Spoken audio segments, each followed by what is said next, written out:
Shalom, salam sejahtera. Renungan malam seiman berjudul Kasih Karunia untuk Semua. Sebab itu sama seperti oleh satu pelanggaran semua orang beroleh penghukuman, demikian pula oleh satu perbuatan kebenaran semua orang beroleh pembenaran untuk hidup. Roma 5 ayat 18. Pengalaman pertobatan dari Paulus menyebabkan munculnya satu kata dalam proses keselamatan manusia, yaitu charis atau grace, yang kita terjemahkan kasih karunia.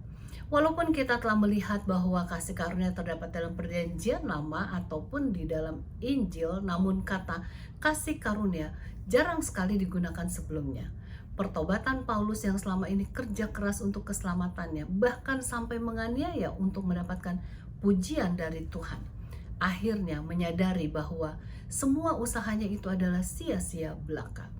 Ia menyadari bahwa keselamatan itu hanyalah oleh sebab adanya kasih karunia Tuhan saja.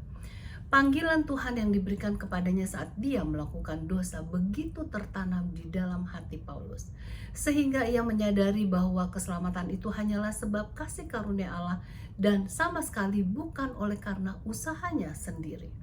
Kalau saja kasih karunia itu demikian besar bagi Paulus yang telah melakukan berbagai kejahatan, termasuk menganiaya orang Kristen, akan tetapi Tuhan tetap menyelamatkannya dengan langsung mencarinya, maka Paulus melihat kasih karunia itu tersedia untuk semua orang.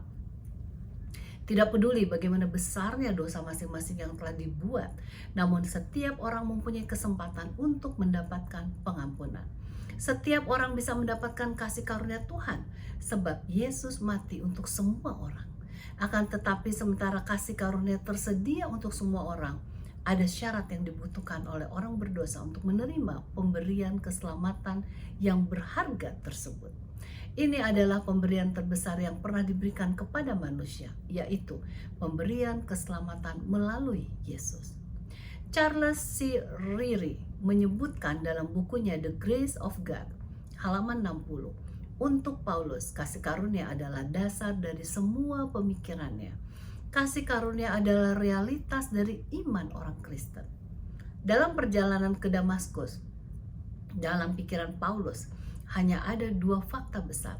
Semua adalah kasih karunia, dan kasih karunia adalah untuk semua. Kedua kebenaran ini yang dia propagandakan dengan penuh semangat dalam kehidupan dan pelayanannya. Marilah kita melihat pengalaman hidup kita masing-masing.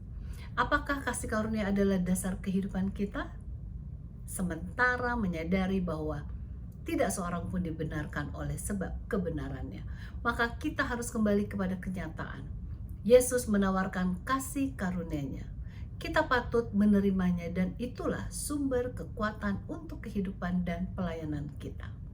Kiranya kasih karunia menjadi bagian kita senantiasa. Tuhan Yesus memberkati.